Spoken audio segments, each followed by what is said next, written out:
आखिर कौन थे सूर्यदेव के 5 शक्तिशाली पुत्र और ये पांचों पुत्र आखिर कितने शक्तिशाली थे।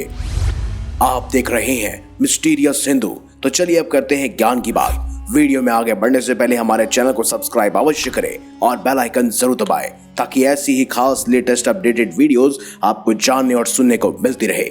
साथ ही कमेंट बॉक्स में ओम सूर्याय नमः या जय सूर्यदेव अवश्य लिखें। सूर्यदेव जो पूरे संसार को अपने प्रकाश से रोशन करते हैं, उन्हें ब्रह्मांड के 9 ग्रहों में सबसे ऊंचा दर्जा प्राप्त है, इसीलिए वो 9 ग्रहों के राजा कहे जाते हैं। सूर्यदेव के परिवार में उनकी 2 पत्नियां हैं, जिनमें से एक का नाम संज्ञा और दूसरी का नाम छाया है।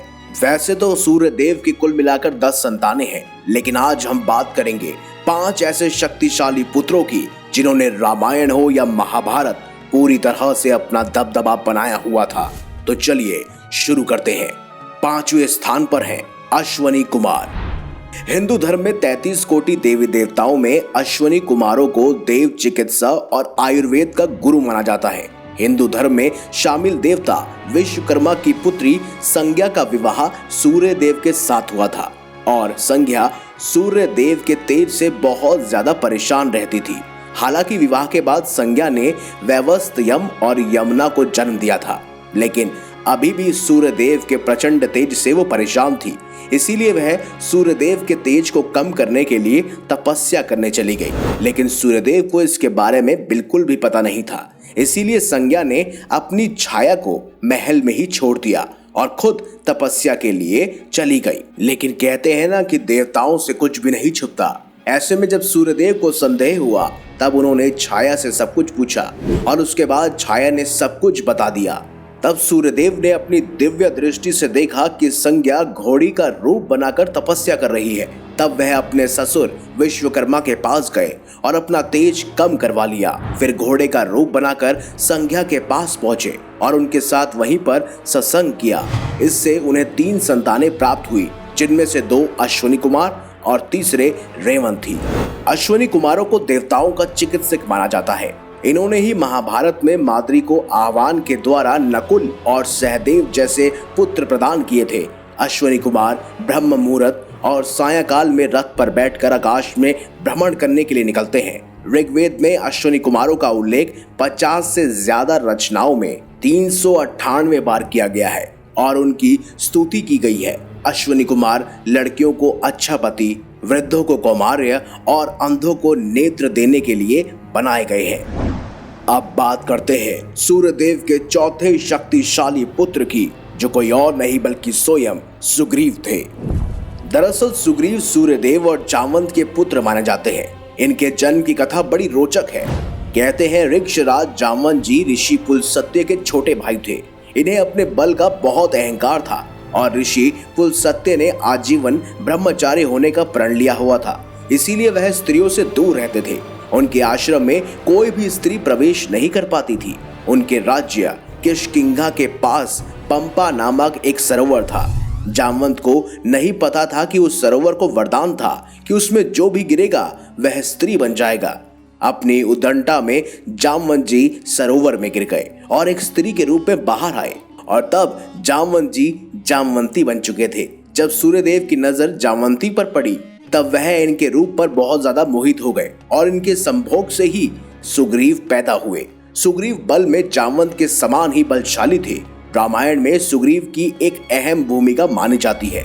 जब आप रामायण का किष्किंधा कांड और सुंदर कांड और साथ ही लंका कांड पढ़ेंगे तब आपको पता चलेगा कि सुग्रीव और श्री राम घनिष्ठ मित्र थे और उनकी मित्रता निभाने के लिए ही श्री राम ने सुग्रीव के भाई बाली को छल से मार दिया था। सुग्रीव इतने बलशाली थे कि रामायण में श्री राम और रावण के युद्ध के दौरान रावण का मुकुट तक गिरा दिया था, जिसका उल्लेख आप वाल्मीकि की रामायण में बारीकी से पढ़ सकते हैं। सुग्रीव के पास बल की कोई कमी नहीं थी और यह कर्ण के समान ही बलशाली माना जाते हैं। बाद में इन्होंने किष्किंधा पर राज किया और वानर सेना के साथ साथ माता सीता का पता लगाने के लिए भगवान श्री राम की मदद भी की। अब बात करते हैं सूर्यदेव के तीसरे शक्तिशाली पुत्र यानी सूर्यपुत्र कर्ण की। सूर्यपुत्र कर्ण जिन्हें महाभारत में सर्वश्रेष्ठ योद्धा भी माना जाता है। कर्ण के धर्मपिता पांडु और अंश पिता सूर्यदेव थे। दुर्वासा ऋषि के वरदान की वजह से कुंती ने सूर्यदेव का आह्वान करके पुत्र के रूप में कर्ण को प्राप्त किया, लेकिन उनका जन्म कुंती और पांडु के विवाह से पहले ही हो चुका था और उस समय कुंती कुमारी थी। इसीलिए लोक लाज के भय से कुंती ने उन्हें नदी में प्रवाहित कर दिया। वेद व्यास जी द्वारा रचित महाभारत में आप कर्ण की छवि को विस्तार से समझ सकते हैं। उन्होंने कर्ण को रामायण के नायक श्री राम और द्वापर युग में भगवान श्री कृष्ण के बराबर बताया है। कर्ण को ब्रह्मांड का सबसे बड़ा दानी भी माना जाता है। खुद गुरु परशुराम जी ने इन्हें ब्रह्मांड का सबसे बड़ा योद्धा घोषित किया था और साथ ही साथ बेहद शक्तिशाली भी बनाया था। और यहाँ तक कि परशुराम जी ने अपना सर्वश्रेष्ठ शिष्य भी मानते थे। केवल इतना ही नहीं, कर्ण ने इंद्र जैसे महान योद्धा तक को हराया था। उनके पास गुरु परशुराम जी के लिए दिए हुए कई सारे अस्त्र शस्त्रों का ज्ञान था। वेद व्यास जी की महाभारत में कर्ण की व्याख्या करते समय लिखा हुआ है कि कर्ण को अपने हिस्से का अधिकार कभी नहीं मिला। वास्तव में हस्तिनापुर की गद्दी के असली वारिस कोई और नहीं बल्कि कर्ण ही थे, किंतु अपनी मित्रता निभाने के लिए कर्ण ने अधर्म का साथ दिया। महाभारत के सबसे बड़े नायक, सबसे बड़े धनुधारी और सबसे श्रेष्ठ पुरुष कर्ण भी कहे जाते हैं। अब बात करते हैं सूर्यदेव के दूसरे सबसे शक्तिशाली पुत्र की, जो कोई और नहीं बल्कि स्वयं यमराज है। यमदेव सूर्यदेव और उनकी पत्नी संज्ञा के सबसे ज्येष्ठ पुत्र थे। यमराज को मृत्यु के देवता के रूप में माना जाता है। यमराज इंसान के मरने के बाद उनके कर्मों का लेखा जोखा करते हैं और उसे स्वर्ग या नरक में स्थान प्रदान करते हैं। अगर पौराणिक कथाओं को जाने तो यमराज जहां संज्ञा के पुत्र थे, वहीं शनिदेव उनकी छाया के। इन दोनों के पिता सूर्यदेव थे। तो एक बार दोनों ने अपनी अपनी माताओं के सम्मान के लिए युद्ध भी किया था। कई महीनों तक जब यमराज और शनिदेव का युद्ध चलता रहा, तब अंत में शनिदेव ने महादेव की वरदानी शक्तियों से यमराज को अपने दंडास्त्र से मृत्यु दे दी।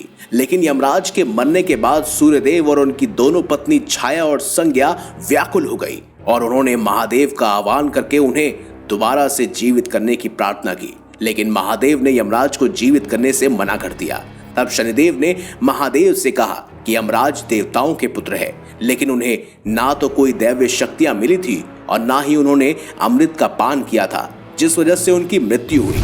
और उसी समय महादेव और भगवान विष्णु मृत्यु के देवता का चयन करने वाले थे, जिसका आधार मृत्यु के चक्र को पूरा करना था। तो शनिदेव ने महादेव से कहा कि यमराज ने मृत्यु के चक्र को सबसे पहले पूरा किया है, इसीलिए न केवल इनको जीवित होने का अधिकार है, बल्कि उन्हें मृत्यु का देवता बनाना भी जरूरी है। इस तर्क से महादेव और भगवान विष्णु सहमत हुए और उन्होंने यमराज को जीवित करके उन्हें मृत्यु के देवता के रूप में पूजना शुरू किया। इस तरह से यमराज को यमलोक मिला और वह दक्षिण दिशा के दिक्पाल भी कहे जाते हैं। वहीं महाभारत काल में पांडवों के ज्येष्ठ भ्राता यानी युधिष्ठिर भी यमराज के ही आंशिक पुत्र थे। कुंती ने यमराज का आह्वान करके युधिष्ठिर को प्राप्त किया था। यमराज की जुड़वा बहन यमी है, जो कि एक नदी है। वैदिक काल में यमराज को मृत लोगों के अधिपति और उनकी आत्माओं का आश्रय देने वाला भी कहा जाता है। और आज पूरा ब्रह्मांड इनसे भय खाता है, क्योंकि जीवन तो हर कोई जीता है, लेकिन मृत्यु के बाद यमराज के पास ही जाता है।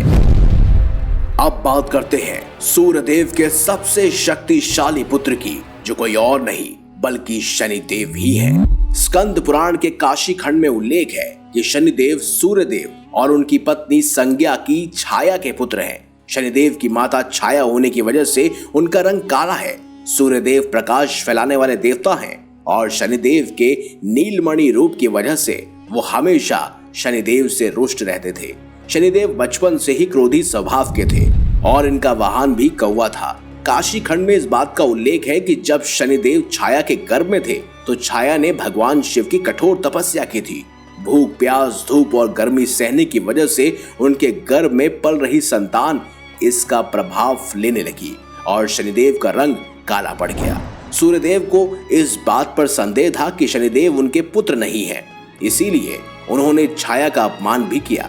शनिदेव ने गर्भ से ही उनकी माँ के तप की शक्ति प्राप्त कर ली थी। इसीलिए उन्होंने अपनी माँ का अपमान सहन नहीं किया और क्रोध में सूर्यदेव को देखा तो सूर्यदेव उनकी शक्ति से काले पड़ गए और उन्हें कुष्ठ रोग हो गया। एक बार उन्होंने अपने पिता का महल भी जला दिया था और बचपन से ही उन्होंने महादेव की तपस्या की थी। शनिदेव की कठोर तपस्या से प्रसन्न होकर महादेव ने उन्हें वरदान दिया कि वह कर्म फल दाता बनेंगे और 9 ग्रहों में हमेशा उच्च स्थान में रहेंगे। वह अपनी शक्ति से रंक को राजा और राजा को रंक बना देंगे। न केवल कलयुग में मनुष्य बल्कि देवताओं के अच्छे बुरे कर्मों का भी हिसाब वही रखेंगे। तभी तो शनिदेव की वक्र दृष्टि से अच्छे देवता भी भय खाते हैं। यहाँ तक कि महादेव भी खुद शनिदेव की कुदृष्टि से बच नहीं पाए थे और उन्हें कुछ पहर के लिए हाथी बनना पड़ा था। तो यही थे सूर्यदेव के सबसे शक्तिशाली पुत्र। इनमें से आपको कौन सा पुत्र सबसे शक्तिशाली लगता है? कमेंट बॉक्स में हमें जरूर बताएं। अगली आने वाली वीडियोस आप किस विषय पर चाहते हैं ये भी जरूर बताएं।